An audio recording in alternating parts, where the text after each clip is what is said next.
Heyo everybody, Haku here with this week's live reaction or read-through for Kubera. We have Season 3, Episode 9 through maybe 11. If 9 and 10 are like incredibly long, I might have to stop myself at 2, but again, I've been trying to do at least 3, so I'm excited to continue. I'm having fun being back with Kubera. Again, I feel like I am still in the process of getting back into things, but that is probably because Kubera is so long, and like I mentioned last time, even with other series, whether they're long or not, sometimes they're kind of just a very casual thing to read, whereas Kubera is very complex. It has a lot of world building and characters and relationships between those characters that you have to remember over the course of hundreds of chapters, more so than even a lot of other series that I read. It's not only very long when compared to other series, but also, even compared to other long series, it's very complex. It's very, I guess complex is the right word. I was gonna say nuanced as well, but really there is just a lot going on. It's very deep in that sense. It is not a shallow series with its characters or world or anything. So there's also a lot to think about, too, whenever you read Kubera.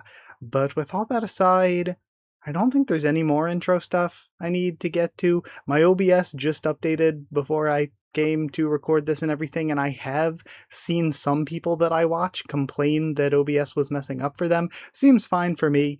But I did have to redo my sound settings. That's normal. For some reason, whenever we get an update, some of my sound settings just get reset, and I have to go back through and fix things like every time. But with that aside, either way, let's just start reading episode 9. We're starting off with that one pathway again. That's... Guys! Someone's running up to them. Why? What is it? City... sorry, I've heard some people say they don't like this translation, but then some people say, you know, it was good enough that that there wasn't a scanlation for Ohio. But I don't know if this is correct, this stuff. Why? What is it? City people have been near the village. All of them have weapons, and it looks like they're half-hunters traveling in a group. What do we do? The village has only just settled down properly, but we have to leave it and run away again. We came all the way into the mountains to avoid encountering people from the city. Calm down. Where are the others? They're packing anything important in case we need to run. If we're lucky, the hunters won't come all the way to the village, but if it looks like they found the village entrance, we'll have to escape through the water channel at the back. You two should hurry back and pack what you need. Yes, okay. Did you hear that, Marina? Leave the thing on the top of the cliff until later. We already went and looked, and then, while you were talking to the half. From up close, it looks like it's quite a large passage. It's not an actual hole in the cliff, but it looks like a kind of dimensional rift has appeared on the surface, rather like a gate to the Shura realm. Okay. And I think it could be having to do with whatever is going on with Cossack and Lee's, but maybe that's also connected to, I threw out the theory last time, that maybe it seems like the Taraka are just spreading, and maybe the barrier between worlds is weakening or something, and they're gonna start spilling over more and more, because we had them talk about last time how more and more Shura have been showing up lately, and maybe all of that's connected where they're going to start spilling out. And that too could also be connected to what's happened with Yuta staying behind, since Yuta is kind of king of the Taraka. And that could lead us into a tragedy of Lee's having to try to stop Yuta in the Taraka. Let's start again, part 4. What's wrong? Are you scared? Why have you gone so quiet? Huh? Right. I guess I just panicked a bit. And I think what they're doing, we maybe learned it at the end of season 2 and I just forgot, but it seems like they're just hiding out in like a half refugee village, essentially, just hanging out with halves and probably pretending to be halves themselves. You should go back and join the others for now. We can pack what we need on our own. Okay, so I don't think any of these village characters, like this new character, probably know who Guntarva and Marina actually are. Let's go with the halves for now. We can find out what the passage is later. Protecting the halves is our priority. Protecting them, like we did in the previous village. Yes, I know I've told you this multiple times, but you have to give the appearance of being a half when you fight. It's okay to seem like a strong half, but you can't let anyone suspect you're a Rakshasa. If any word of you reaches the ears of Agni or Chandra, that'll be the end of it. Yes, I am aware. Okay then. Take good care of us, Hyung. And then Hyung is big brother, an honorific used when males address older males who may be, but are not necessarily related to them. Again, I love that they're keeping that and giving us a translator note rather than trying to awkwardly translate it, like what happens sometimes. And he recoils at the thought of being called that by Gandharva. Can you not call me that? Why, we're both pretending to be halves. What else would I call you? Would anyone believe it if you said you were younger than me? Just look at your face and then look at mine. Tut tut. Would sincerely like to hit him. Right. And even if that passage ends up being a gate to the Shura realm, I'm not going. What? I'm just going to live here. And feels like Gandharva is running away from his problems in a new way. We cut over. Are you absolutely sure this leads to the Shura realm? Yep, it should be. I've seen Shuras come through it multiple times. You only saw them come through. You didn't grab them and ask to make sure. And somebody in the comments said that Cloche was already a fourth stage. It's just that we're now seeing her in HD, not that she's gotten older looking. Well, I tried talking to them, but they wouldn't answer. What? I only asked, did you come over from the Shura realm, and they attacked me all of a sudden. Then it's dangerous. You're going to send me through the passage when there might be more of them? Don't worry, I won't send you in alone. Take Clofe with you when he gets here. I'm not going, you go. Oh dear, maybe I said too much. And we have a screech coming from the portal. We cut away. Though with the art style changes, I think Cloche definitely does look older to me than she did before.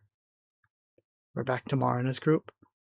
What are you doing? Go to the village entrance. If the half-hunters attack, you'll need to be on the front line. There was a strange sound from the cliff just now. Okay, so they're hearing it through all of the portals. What? If it's Shura's coming through the passage. Everyone. What is it? Are the half-hunters still headed this way, or did they go past? No, they're still coming. Damn it. Everyone come on, we're going to the water channel. Everyone else is already there, right? No one's still in the village? Wait, it's not half-hunters. Eh? The people coming to the village, they're not half-hunters. Lots of cities are sending out investigative parties because of the recent Shura appearances. They must be checking out this area as well. The people. They were from the Calibloom Fighters Guild. And Teo Rakan, who's famous for being a half-advocate, was with them. And Teo looks very different now. I'll be real, I prefer the way she looked before. But also neat that Teo has continued and become a half-advocate. And we get the shot of Gandharva. This is great. We could have the two of them meeting again. We have a rumble in the background at the cliffs. Damn it, I was right. There sure is coming through the gates. And if so, this could be another tragedy where we had the chance to potentially start over in a way with Teo and Gandharva, but they're going to get interrupted and things are going to look bad because of the Shuras coming through. There sure is coming through the gate. They start spilling out. To be continued. And I wonder, we could see too, if, because it seems like the Taraka Shura are assimilating parts of the other Shura and everything.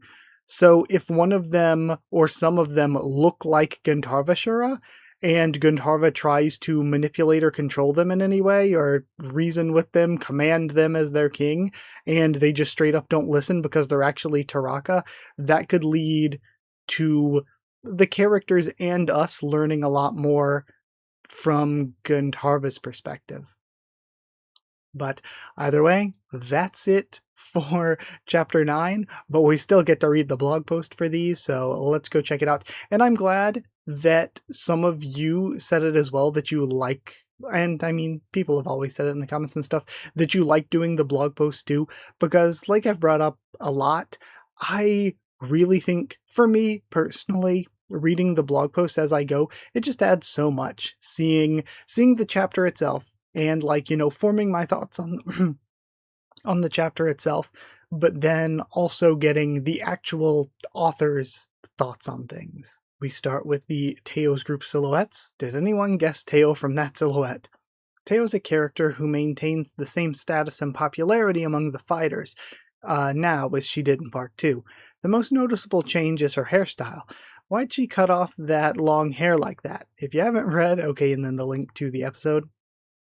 Come to think of it, it's exactly the 300th episode. Part 1 was 100 episodes, Part 2 was 180, and Part 3 was 9. Adding up the previews, side stories, and more, today marks exactly 300 episodes. It doesn't really mean anything, but since the numbers round out perfectly, I'm just giving myself a round of applause. And we see the Chandra and Agni panel. From Marna's perspective, the image of the the fifth Zen gods is she looks like a devil in every sense of the word, or he, I guess, in that sense of the word. In that picture, Chandra on the left looks bigger than usual, doesn't he? He's displaying shoulders that rival Agni's. Roughly speaking, that would be the size of Chandra in his 20s.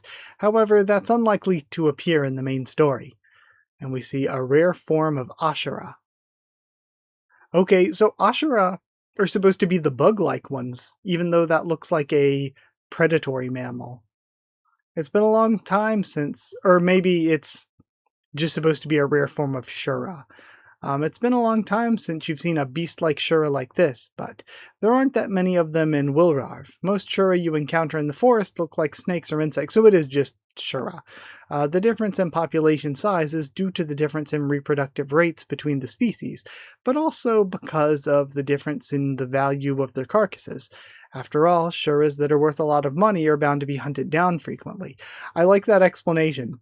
The different Shura reproduce at different rates, but also the rarer kinds are rarer, like they continue to be rarer because they get hunted down so frequently. Then I like this duo. Huda has no gender. Not only is she infertile, we could try. Not only is she infertile, but she's also a character completely devoid of romantic feelings in a sexual sense. Because of this, she forms a unique relationship where she can feel like both a female friend and a male friend, yet never transition into a girlfriend-boyfriend dynamic. She interacts with both male and female characters just the same, and there's no need to suspect any romantic tension. Whether she bickers with Cloche or clings to Marana and flies around, Huda's simply Huda. And we have working part-time as a village guard, just like the last village. If so, what did they protect in the last village and how? So yeah, it seems like last time, what I gathered from what Gandharva was saying, since he's like, you need to learn to hide your strength and everything, it seems like they were protecting the village, probably from half-hunters, given the circumstances, and Marana showed off too much power, got found out as being a Rakshasa, and the reason why the stuff didn't spread to Agni and Chandra is probably because they probably killed the half-hunters, and then the halves that they saved, they're like, okay, we saved your lives, you gotta be quiet about this, but we can't stick around here anymore because now they know. I feel like it's probably a situation like that, would be my guess, just going off of what little info, like the hints that we were dropped. But either way, with that aside, I had a lot of fun with Chapter 9, and let's go, we're hitting double digits in Season 3. Technically, I don't know, because of all the bonuses and stuff, if I've hit 300 chapters so far. I mean, I've read everything I can, but I don't know if there'd be anything that'd be missed in there from my part, but I may or may not be at 300 overall, but either way, let's head on to Chapter 10. Episode 10 starts with, you were evacuating because you thought we were half-hunters. Why would you think that when one of us is at, because of the hood. I should have taken it off earlier. We're sorry to have inconvenienced your village, and I am going to sound horrible here. Is this Par? After all the simping and joking around, I don't 100% I mean, they're with Teo, so it's gotta be Par, right? But I'll be for real, I don't 100% remember their original design. I mean, their outfit is definitely different, but I don't remember like the hair color, eye color, things like that. It was so long, like midway through season 2, probably after that we didn't see anymore. It's okay. Someone already went to tell the others, so everyone will be back in the village by now. This is a pretty ordinary happening as things go. Really. It's surprising to find you living here. We've had reports of Shuras appearing in this area recently. Shuras aren't a problem. Our village has some pretty strong halves, especially one of the halves who joined us recently. We hear a boom, and the mountain starts collapsing. We have Begin Again or Start Again, Part 5. Is this? I'm pretty sure I thought it was Begin Again with all the other chapters. Am I just remembering wrong? And it's actually Start Again? And it looks kind of hermit crab-like, so it might be Guntarva, or, formerly Guntarva. But it's getting hit with something. Come on, aim for the gaps in its shell. Don't waste your arrows. It's difficult to aim because it keeps moving. Someone get close and distract it. Yes, don't just stand there and watch. Easy for you to talk. You want us to go out there and die? That's too much to ask of anyone. It's not just one or two of them like usual. What's so funny is how some of the halves are like, you can barely tell that they're even halves. Like they could just wear a hat or something. Or I guess in like Par's case, just wear a hood. But then some are actual, like, this is just a furry, which the part of this design that I don't really like, just having the pink hair would have been like pretty normal and fine, but then they have like the early 2010s emo sideswept black hair just on the front. That's too much to ask of anyone. It's not just one or two of them like usual. They look like Guntarvas. Are they not? Can you command them, or use emotional resonance at the very least? I can't. I don't know why, but they're outside my control. It's like seeing corpses. How unpleasant. So yeah, it's like they've been assimilated by Taraka and just puppeted by them. If so, Guntarva, you need to decide. I can't fight against that many Shuras while pretending to be a half. But if I expose myself as a Shura, there will be problems. I think, since there are humans from the Fighters Guild as well, it's best if we slip away unseen. Are you listening? Guntarva, we need to decide now. It's no time to be meditating. Yes. It won't be any good if they see us. Let's get away for now. And we have a flash. Look, it seems you lack some general knowledge about magicians and fighters. If a fighter's earned an A+ rank in magic with swordsmanship alone, the question of gender is no longer relevant. And this is going to be really tough for Guntarva at the Lake of Reflection. Or maybe it's going to be less tough because Guntarva is going to run away from his problems and be like, I am out of here. I saw it, your Shura form. Why has a Gnostica approached me? Is he really even a Gnostica? If he's trying to kill me, why is he taking so long to do it? I decided I would pretend I had seen nothing until I was sure of the answers. But everything I said to you was the truth. I knew you were a Gnostica, I knew you had a daughter, and I suspected you would come to kill me. But none of that mattered for me. Now everyone attack! And we have, this is different. Is this like some kind of weapon with Par's hands? Because we have like the floating bits right there on her left arm. More arrows are coming in. But Guntarva, I still don't know where your heart really lies. You've been teetering on the fence for far too long. Now's the time to decide where you stand. Man, I love that we're going back to this stuff. I really love Teo and Guntarva. Is this the time to stand there staring? Let's escape before we get any more involved in this. Gandharva, at any rate, it looks like they'll be able to finish the fight on their own. And again, as much as I have liked all of Kubera so far, I think the stuff at Calibloom and all the characters we had involved there is kind of the height of the characters and storytelling so far. So going back to some of these characters and some of these plot points is really good. Then, let's escape before we get any more involved in this, Gandharva. At any rate, it looks like they'll be able to finish the fight on their own. Now they're in danger. Go and help them. What? I can't control those Shuras, but I can feel it. There are more in hiding that aren't so easy to kill. This isn't the end of it. Then we really can't help them, Gandharva. I can't fight a strong Shura while pretending to be a half, and the humans are from the Calibloom Fighters Guild. They could recognize me. My appearance hasn't changed like yours. You're the one who killed all those fighters. Don't you remember? The fighters who were asking me about Teo's whereabouts? You slaughtered them. Thanks to that, I had to go into hiding as well. I could have held you accountable, but despite all of that, I did what you asked and helped Samfadi. And I like this too. Gandharva, actually telling Marina, you screwed things up for me. And maybe also telling Marina, time to make things right. Are we done? This is the last one, right? I've never seen a Shura with black insides before. Thank you, everyone. Thanks for the support, people from the village. No, thank you. You're from Calibloom, right? And I love the background characters are very background charactered up. All of you, save the chat for later. There might be more left. We should check the collapsed mountain. Villagers who aren't able to fight. Teo behind you, and we have the darkness. And it gets caught. Thank gods. Runa stopped it. Where's he been all this time? And he's able to save Teo and the fighters this time. This is the toughest half we have in the village. Everyone attack while he's holding it off. And Upani shouldn't have this kind of strength.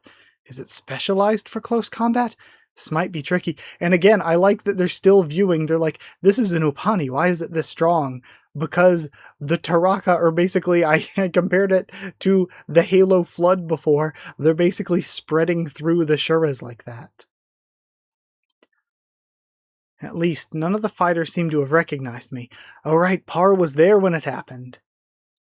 To be continued. And we get Cliffhung there.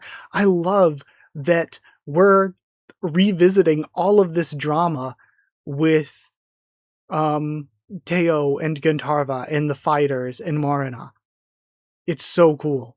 And the idea that this might be something, if the Taraka are just spreading as this potentially not even world-threatening threat, but universe-threatening, it could be something that leads the humans and gods and Shura to having to work together. Because if the Taraka are taking over the Shura and spreading through them, then the Shura are in trouble and need help. But also, if because of that, they're starting to break down the barrier between the Shura world and this and leak out into the world of humans, then the humans are in trouble and need help. And it feels like if the Shura world and the human world were to be destroyed, where does that really leave the gods? So it seems like the gods would also have to take part. Plus, we already have gods who are invested in what's going on. Really good chapter, though. Really good. And start again could be a nice reference to all of this drama that we visited before. We're starting again. We are revisiting this drama. But with that aside, I'm excited to continue, and before I do, let's go check out the Afterword. Afterword this time starts with, does Gandharva look younger than in part 2? Yes, he's gotten younger. I apologize for the delay, I'm completely half asleep right now. It feels like I have a headache, but I still have to write a review. The comic was late, so if the review's even later, sob. We have our link. The reason this episode was delayed is none other than that red cloak. First, I'd like to address the story error that forced me to rewrite 30% of the episode. However, explaining this error in detail would be a spoiler, so simply put, the part of the story that differs from the original is the appearance of Par. In the original story, Par wasn't supposed to join Teo's investigation team, and the issue of recognizing Marina was supposed to occur later with Elwyn. I think this is very cool. This is such a cool look into the behind the scenes and what we could have gotten instead. I thought that it wouldn't be a problem, but after thinking about it carefully, there is a significant difference between meeting Elwyn first and meeting Par first. This is just not a trivial matter, nor is it a huge one. It has an ambiguous level of significance. While you could technically overlook it if you forced a point, it's at a level that'll leave a lingering unpleasant feeling. And I like that Kurigam cares so much about the story that she's willing to have to go back through and change such a big part of the story for something like this. And I guess, to me, I think this is the right choice too because of how they're being recognized. Because if it is Elwyn recognizing Marina, Elwyn doesn't have that negative reaction, and it doesn't tie into the mistakes or bad things that Marina made or did. Whereas it being Par ties in really well with what Gandharva's going through and how Marina messed things up for Gandharva. And it's somebody, one of the only survivors, maybe the only survivor, that was there to see that happen. So I think Par makes a lot more sense when it comes to Marina's character and Gandharva's. So in the end, the story was changed to include Par and Teo's investigation team, and this the issue of recognizing Marina would occur with Par. Of course, the problem with Elwyn will be dealt with later, but it won't be covered as extensively as in the original synopsis. And then Teo dual wields? This is a setting added while preparing for Part 3. In Part 2, Teo was using a rapier focused on thrusting attacks. However, this created limitations in the attack style and made it difficult to properly showcase her true potential as a warrior. So in Part 3, she appears wielding dual swords like this. The reason the swords are designed with completely different types is also to demonstrate a variety of attack methods. The sword in her left hand can still be used for thrusting attacks just like before. Oh, by the way, there were many questions asking if she can use the Hoti Kubera. As you can see with Teo, she can, but why isn't Lise using Hoti Kubera in episode 1 of part 3? And now we see this freaky Shura. A mouth stacked 3 layers upon layers. The fact that Marina is barehanded here isn't an animation error. He actually took off his gloves. I love how these auto translations of the blogs tend to somehow manage to get every single gender wrong at every opportunity. It's so funny. Like, why change now and get things backwards? I guess maybe is it because Teo's name ends in O and Marina's name ends in A? For Marina, gloves aren't meant to protect his hands. Getting his gloves torn is a more serious problem than getting his hands hurt. Update: the animation for Gandharva's eyes has been corrected. Thank you for letting me know. Okay, so the eyes, since they're special, were probably done wrong there. Alright. Once again, really cool. I loved that. Getting to know that originally the story was going to be very different and seeing the process behind Kurigam working and how she decided, no, it should be done this way instead is very cool, especially since, for me, when it comes to the stuff going on with their characters, I think this is better. I think this is a better way to do it. So very, very good all around, and gonna do at least one more, so let's go ahead and do episode 11. If I'm going to keep pretending I'm a half, I can't do any more than hold it here. I'll have to hope the others pull their attacks and manage to kill it quickly. Another Shura inside its body. All of you, burn the other carcasses or chop them up into little pieces. Hurry or more of them might appear. I'll take care of this one on my own. Is she crazy? All by herself. Right, if a half can hold it back like that, it won't be any problem for Teo. Let's go and deal with the other dead bodies. No, that's not it, damn it. Oh, like, it's so funny, because Marina is having to hide his strength, but is actually, like, really trying here, but because he's pretending to be a half, they're like, oh, a half can stop it? It's not actually that strong.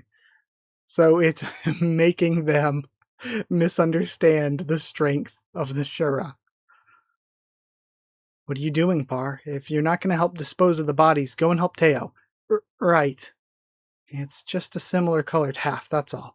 There's no way it could be living with halves in a place like this. Hoti Kubera. Hoti Kubera, Hoti Kubera. My magic? My transcendentals aren't working? What's going on? Oh, so all of the magic from the humans and the transcendentals from the halves are getting blocked. Magic not working? It can't be. And he recognizes it. And is it going up into the air, or is he taking it up into the air after recognizing it? I think it's just going up, though. The thing just passed right by me. Does it know I'm a Rakshasa? And it's going straight for Gandharva. Everyone reacts, or I guess all of our important named characters react. We have a cracking sound as Teo and Par stop it. Oh, and Marina as well, the three of them. There's even more of a likeness from up close. Can it be a coincidence? And, man, this is so cool. Like, how does this ever work? Like, what does Gandharva possibly do or say at this point? To get back, kid.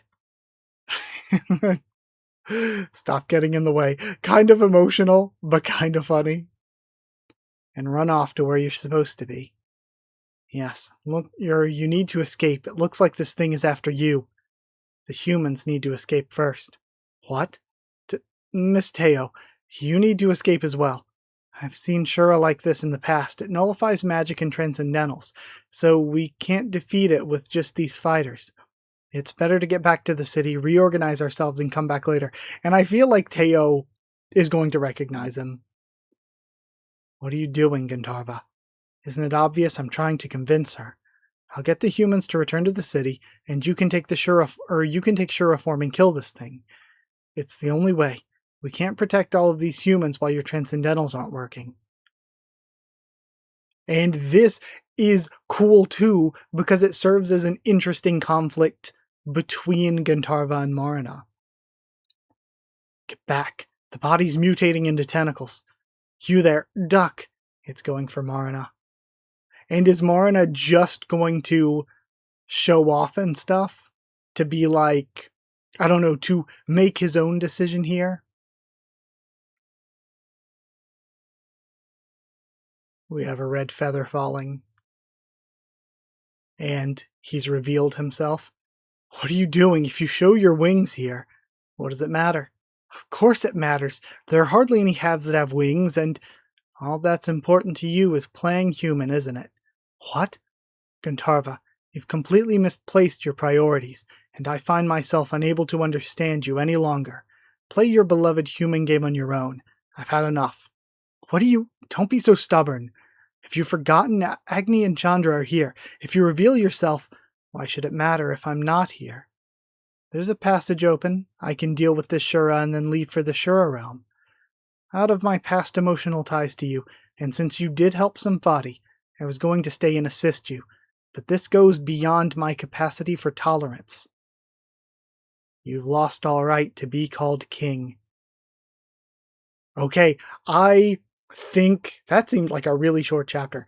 This is very cool too, because I love revisiting all this stuff and the relationship between Gandharva and Teo and the relationship between Marina and Gandharva here, which is one of the earliest relationships between characters we saw in the entire series.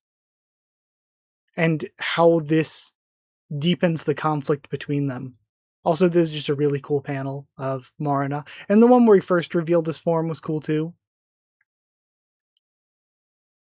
Very cool. And I like that Marina is such a nuanced character, because he is willing to protect them and wants to help Gandharva and wants to help the halves. But at the same time, like we've seen from the very beginning of the series, Marina do things to help halves, and seemingly have a soft spot for halves.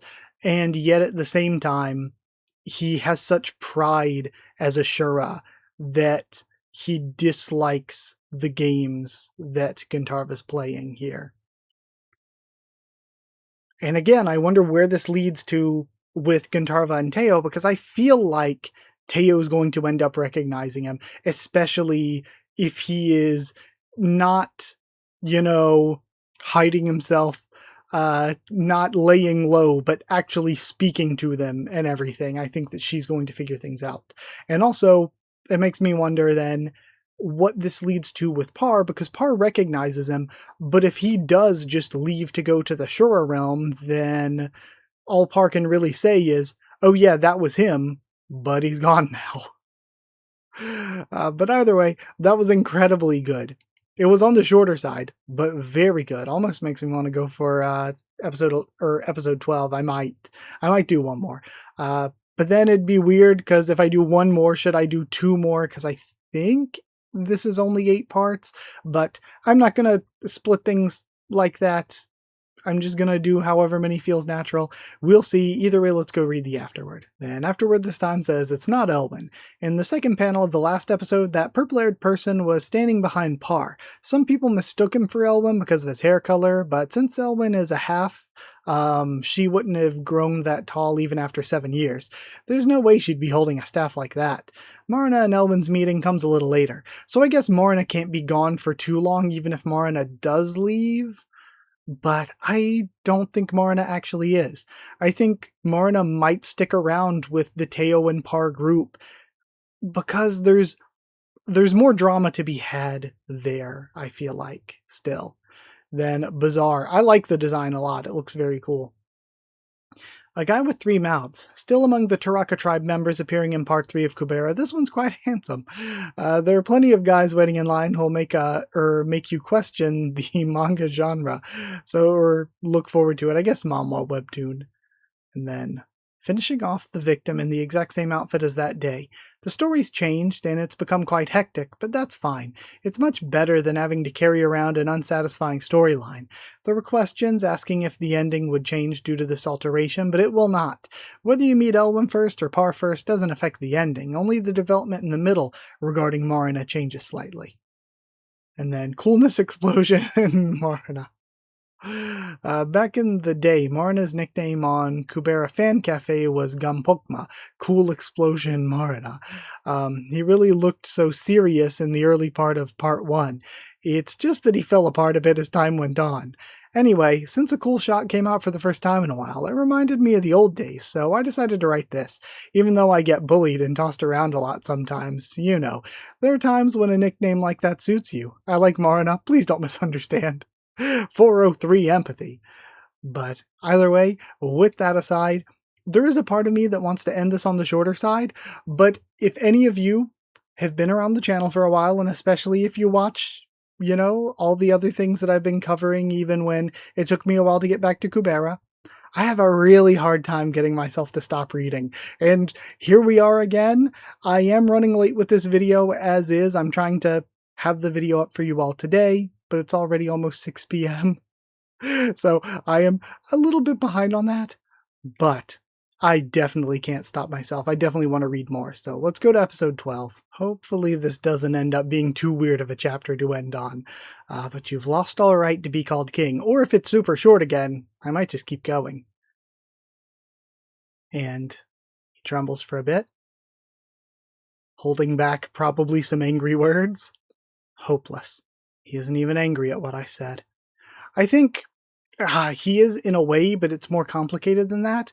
I think he's maybe disappointed that Marna feels that way. Because I think it's that he wants to defend himself. He wants to say, I think what I'm doing is right here with the humans and everything. But I think he also might feel a bit of the way about himself that Marna's saying to him right now. So he's like, I think what I'm doing is right, but also he's kind of right that I'm not being very Gnostica-like. I'm not being very king of the Shuras right now. So it's like he wants to say something, but I don't think he can because no power and no pride. I think he thinks that what Marna's saying about him is right, maybe, but also he's valuing other things above power and pride right now. He's forgotten not only his people, but also the place he belongs. The Gintarva clan would be better off without him. And he goes into fight. At least then they can have a new king. And see, he's saying all these things, thinking all these things at least, but he's sad about it. Someone much worthier than the current Gintarva. Start again, part 7. Is Gintarva the only one who can purify the area for the Gintarva clan? Yes, it's Gintarva's unique transcendental skill. No, it's the unique transcendental of the king of the Gintarva clan. That's the same thing. No, it's not. The skill belongs not to Gintarva as an individual, but to the king of the Gintarvas, and thus that someone, someday, may perform the task in his place. These facts are of great importance to the survival of the clan. I wonder if those two are still alive. If they are, they must bitterly resent Gintarva. Well, we know that at least one of them isn't, yeah? They may be hoping to return that, they may be hoping that if he isn't going to return to the Shura realm, he dies sooner rather than later and allows someone to succeed him. Taraka, as I thought. Now that its eyes are gone, my transcendentals are working. I'd prefer to just blow it apart, but if he's determined to stay in the human realm, I need to leave him room to make excuses about his brother. A strong half should be able to do this much. And he punches into it. We have reactions from Par and Teo. And a huge thud as everything gets blown away. Temple of Destruction, Site Level 1, Hazard Zone. No entry unless accompanied by a magician with permit. And we're back here. What? So many Yaksha clan Shuras. And it's interesting. And even in Ashura, hey Hura, what the hell's that one?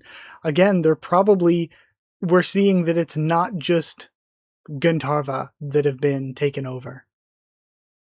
Not sure. It's not really my type. I'm not asking about your type. Ashuras and Yakshas traveling in one group, it doesn't make any sense. What's going on? Yes, plus they don't understand us. Something's fishy. Maybe that one just looks like that on the outside, but it's actually a different clan on the inside. It's put on an Ashura shell, and it's cosplaying as an Ashura. That is such a cute panel. Think seriously, this isn't the time for jokes, and it's not even a joke. But I was thinking seriously. I love this panel. At any rate, we don't have any reason to fight so many Shuras. If things get messy, city people might notice. Let's go for now. After we find Clophe... there he is. What? Where? And then Clophe is fighting Heidi? Clophe, what are you doing? We should be hiding from humans, not fighting them. Whoa, this is extreme, even for a troublemaking third stage. He doesn't help, does he? If you've mistaken me for a half-hunter, I'd advise you to back off now. You see, the magicians coming behind me don't like halves like you. And we get cut off there. Okay, that was a little on the shorter side. Oh, it was very on the shorter side. Okay, I'm going to do one more to finish out Start Again. Totally. Okay, that was really, really, really good. But either way, it was good. I like where we're going with all this plotline stuff with the Taraka Shura. I think it's really cool. I think all that's really good. Plus, we're having all the drama going on with Marina and Gintarva and how that relates into Gintarva and Teo and to Par. I love that. I love it so much. And I love seeing Cloche and Hura here. They are two of my favorites as well. And to now have them and Clophe interact with Heidi, I would actually, again, love if we see more of the humans and Shura start teaming up. And if they could communicate in some kind of healthy way. I mean, it wouldn't be healthy, but if they can communicate with each other, it would be very interesting to see what they have to say, since it's very rare for us to see that group talking with the humans or anything. But either way, before I continue, let's check out the Afterword. The Afterword this time starts with, "My monitor's currently under repair, but the review isn't showing up. I checked to see if something was wrong again, but it doesn't look like I accidentally posted it in the wrong category. I think I either set the schedule incorrectly or promised to publish it but didn't. Since my monitor isn't working right now, I can only write on my mobile and I can't even check it here. For now, I'll temporarily post this as a review. I'll add more details later." We have taking screenshots as hard. Since it's a technique used after dealing with the eyes first, it's not just a punch, but a transcendent technique, right? Let's wait and see if this is convincing enough for a harp. I think convincing enough for par? I don't know. And then cutting is harder. I love this panel. Huda is one of my favorites. Since Huda is originally of the Ashura tribe, that kind of cosplay might be meaningless. Some people think that because the Ashura tribe are called bugs, they only think of insects, but things like caterpillars are included as well. Then mobile is difficult, as expected. I wonder what kind of developmentality looking older than others will bring about here. Since my monitor isn't working, I'm capturing screenshots of my webtoon on mobile and cropping them to upload myself, while thinking about various things like why my monitor broke down and is giving me trouble when it hasn't even been 2 years yet, and why the warranty period's only 1 year. I'm making a post with attached images from mobile for the first time in my life. There are a few typos because I uploaded this in a hurry at the very top. I considered fixing them, but since there are already so many comments, I just left them as they are. I still mainly write on mobile for viewing purposes, so there are a lot of typos. It's a relief that emoticons are easy, and then just spamming more of them. I love Kodigam. She's great. So, with that aside, let's do one more to finish out Start Again, or Begin Again, which either. Let's go check out, I guess it'd be episode 13. Okay, let's go. Episode 13, we start with, that green light was similar, so I tried attacking her to check, but I guess not. This one's much weaker. And her face. Okay, so testing since they fought before back at Atera. That's so cool. And her face. Phew, I'm glad you get what I mean. Now get away from here, the magicians will be here soon. I don't hate halves, but I don't care to defend them with my life either. Interesting that aging is enough for somebody who doesn't age that much, like a Shura, to be like, it's got to be a different person. But also that Heidi seems weaker to him. And then, Heidi, you can't go on ahead like that. Can't you see the Shuras over there? It's dangerous. I know you can regenerate, but I thought humans were supposed to avoid this area. Why is there a whole crowd of them? Weird. Maybe this place is suddenly popular? Huda is so funny. I love Huda so much. We don't have much choice. It's inconvenient, but we have to kill everyone who saw. Perfect setup for a backstabbing. Hey, Clophe. That human seems to like halves, and I think you should pretend to be a half and help her, then escape when you have the chance. And Cloche gets so angry. Cloche is also one of my favorites. Are you crazy? Why would he help the humans? I'll make sure Cloche's well hidden, so don't worry. Ignore what Huda's saying. Leave the humans alone.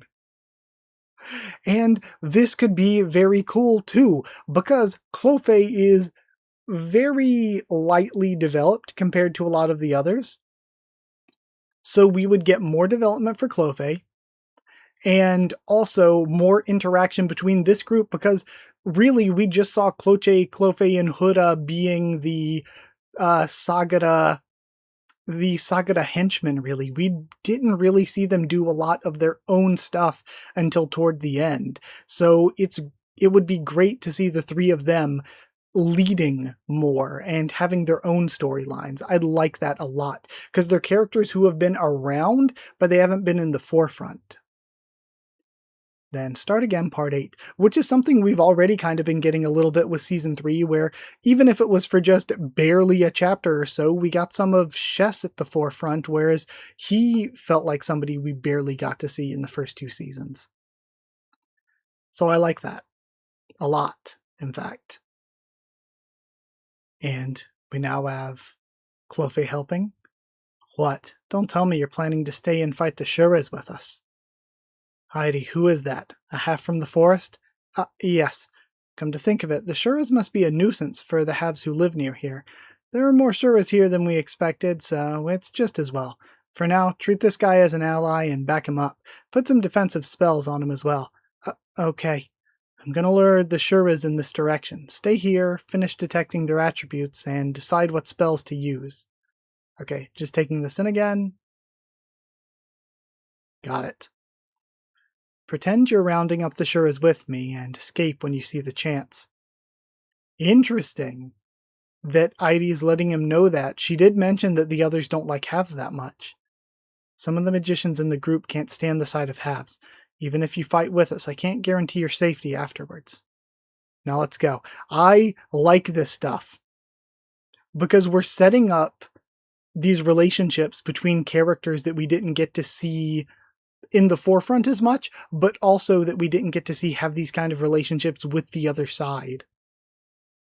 So again, we had them fighting before, and now we're sort of seeing a chance for them to team up and maybe partially see the good in each other. Now let's go. We're going to show those Shuras how persistent we humans can be. Pavadi Kubera. She takes off. And he smiles. Was Runa always that strong? I thought he was just good at defending. The wings are surprising enough, but he really changed his clothes. That's really rare, isn't it? I thought it was only Mr. Cossack who could do that. What a waste of talent. He could have become a famous fighter or something if he lived in a city. Teo, the Shuras are definitely taken care of, but what do we do about the half? It disappeared somewhere after it killed the Shura. I've talked to the other halves, and they figure he must have been hiding his true strength. I think he's hiding now because he doesn't want to deal with the nuisance. Isn't it possible that he's not a half? Could he be a superior Shura pretending to be a half, for example? We have Par speaking up. How can you be so rude? Runa was one of the most hardworking halves in the film. So I just cannot take the tonight will be the night that I will fall for you. The hair on this. I cannot take it for this half, seriously. Why would a superior Shura do that? He helped you and you're suspicious of him. It's really offensive. I feel like it would look like that one BNA character without the emo hair. Runa's a much nicer person than you are. And damn, Par is getting flamed by these villagers. Yeah, Superior Shura has no reason to live in a place like this. It would find it much easier to live alone somewhere remote. Why would one mix with halves and help us fight? They're right, Par. He's only a particularly strong half. There were even stronger halves before the Cataclysm. Tata, for example. They might be less common now, but it's not fair to accuse them of being Shuras. And I wonder if Teo is... I feel like Teo's probably suspicious, but just keeping the peace right now. And then Par looks conflicted. But I don't know whether it's wise to let such a strong half wander around without a sponsor. It doesn't matter if he's outside the city, does it? But there are people that live outside. True, and it means he has no sponsor to cover the compensation in case of an accident. It would be better for him and for us if he gets an official sponsor to vouch for him. It's just as... I am wondering here with this expression if Par is going to want to be his sponsor just to be suspicious of him and keep an eye on him. Because Par recognizes him. It's just as well. I can sponsor a few more halves now that I'm a AA. Does anyone here know where the half would have gone? Any friends or family? Behind you, Teo. Ruva over there is Runa's younger brother. Really? That's good. Ruva, would you help us find your brother? I'll sponsor both of you and take you into the city with me. This is going to be so tough for Gandharva. And also, I do think Gandharva is just going to get found out. I feel like Teo's going to recognize him. Even if she pretends not to. Maybe she'll do some of what she did before. Then start again, end. Next chapter is threat. And we end on Par. Okay, so I like that start again does have to refer to we are early in the series and stuff, but it refers to a lot of the drama starting again, a lot of these relationships starting again. It's a lot of things that we covered in part 2, but we're starting again. Like Marina and Par, their relationship got off really rocky, but we're seeing a new start. Maybe a new start for Teo and Gandharva. Maybe even a new start to, the conflict between Gandharva and Marina.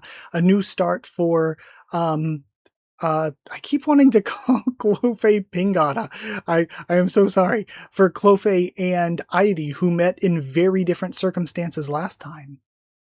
So this is really cool. And again, I like that we're giving so much attention to Clofei, to Huda and Cloche, to Airi, who got a little bit, but not that much in the past 2 seasons, to Par, who didn't get as much. I like that we're taking some of these characters who have been around for a long time and who I want to see more from and actually giving them more. Like, I love Ron, I love Lise, I love these other characters, but we have seen a ton of them, so I'm cool with them taking the background for a while and letting us lead with these characters that we haven't got to see enough from. It's so good. But either way, very, very good set of chapters. Extremely good, but we still get to read one more blog post, so let's go check it out. Blog post this time says, a back view I want to lean on. Just doing that updo alone would normally make her hair thin, but even after putting it up and braiding it on both sides, she still has as much hair left as others. Looks like Airi has about 10 hairs growing from a single follicle. However, there is a character who surpasses this amount of hair, and that's Sagara. And there was a character who surpasses even Sagara's hair, and that's Taraka. There's an author who simply loves drawing characters with lots of hair, and that's Kurigam. And then a link to the chapter. The faces too omitted. The aesthetic standards of Shuras are not that different from those of humans. While individual tastes vary, generally speaking, Shuras consider appearances beautiful that humans regard, and vice versa. Of course, this applies only to Shuras living in human form. Then looks like I'll be beaten to death if I say the wrong thing. A kind Runa, just how kind has he been to receive such overwhelming support? Then what could it be? The bangs cover the eyebrows, so the emotions I originally intended to convey were barely visible. I considered making the eyebrows visible, but then I thought it might just be better to leave them covered so the emotions couldn't be discerned. Again, I love all of the extra details we get from Kurigam here. But with that aside, great set of chapters. I loved it, and it was very good. I've mentioned, I'm still trying to get back into Kubera, so it was very, very good to get just an amazing set of 5 chapters, and a set of chapters where, even though I'm running late and kind of wanted to keep the video a bit short, I was like, I gotta read for like an hour. I need to keep going. They were really, really, really good. So with that aside, I guess we're good. Thank you. I hope the audio was okay. It seemed kind of weird from my side of things, just seeing the bar going up and down as I was recording. So I hope it's okay. But either way, thank you for being here. If you did like the video, comment down there to tell me what you thought of these chapters, my thoughts and reaction. Also, I felt like my voice was struggling. I was trying to push the words out today, but it's like that a lot with my voice. I just have a really, really weak voice. So either way, thank you. Comment, subscribe for more Kubera, much more on the channel. If you want to help support the channel by sharing around or dropping a super thanks, it's appreciated. If you want to help the channel by becoming a member or patron, not only are you helping to support, but you also get your name at the end of videos and get One Piece Bingo early. Just hit join down below to become a member. Go to patreon.com/Haku of the Tubes, or a link will be in the description. Thank you so much to people who are members and patrons. Thank you to chosen regulars Evan Hawley and Bertie Wooster, Magical Girls, Didi Ben and Maru, Cheriton Student, David Langstaff, Slayer Candidates, SG and Stan Cedar, and Pure Element Paterial. Thank you so much for your support. Thank you so much for watching, and I'll see you all next time.